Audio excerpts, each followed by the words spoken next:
श्री जी की चुनरी है ले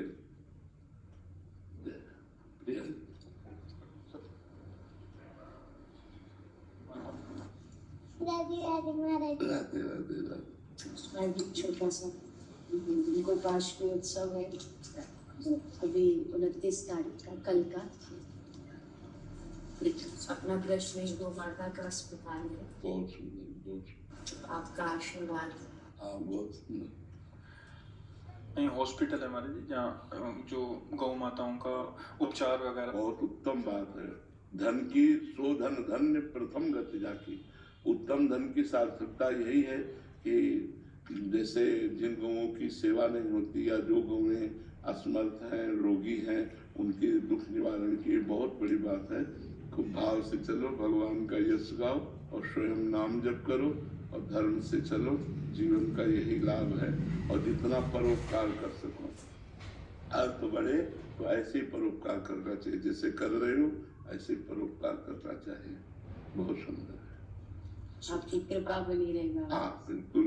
भगवान की जिस पर कृपा होती है ना, तो सब कृपा उन्हीं की कृपा से। जा पर कृपा राम की हुई, ता पर कृपा करे। तो खूब नाम जप करो, भगवत पार्षद हो, अपने स्वरूप का चिंतन करो और परमार्थ करो। जितना आवे अपने पे कम खर्चा करके परमार्थ पे खर्चा करो। जीवन का लाभ परहित सरिस धर्म नहीं भाई, पर पीड़ा सम नहीं अपना। तो जो दूसरों का हित करता है भगवान उससे बहुत प्रसन्न होते हैं। जटायु जी से कह रहे हैं मेरी कृपा से तुम परम पद प्राप्त नहीं कर रहे, हे तात अपनी करनी से तुम परम पद प्राप्त कर रहे हो। तुमने जो सिया जी की रक्षा रूपी करनी की, उससे परम पद प्राप्त कर रहे हो। तो जो दूसरों की रक्षा, दूसरों को सुख देना और दूसरों का उपकार करना, ये जो भावनाएं भगवान को बहुत प्रसन्न करती है। इसलिए बहुत सुंदर बात की जो गौओं की सेवा की, बहुत उत्तम बात।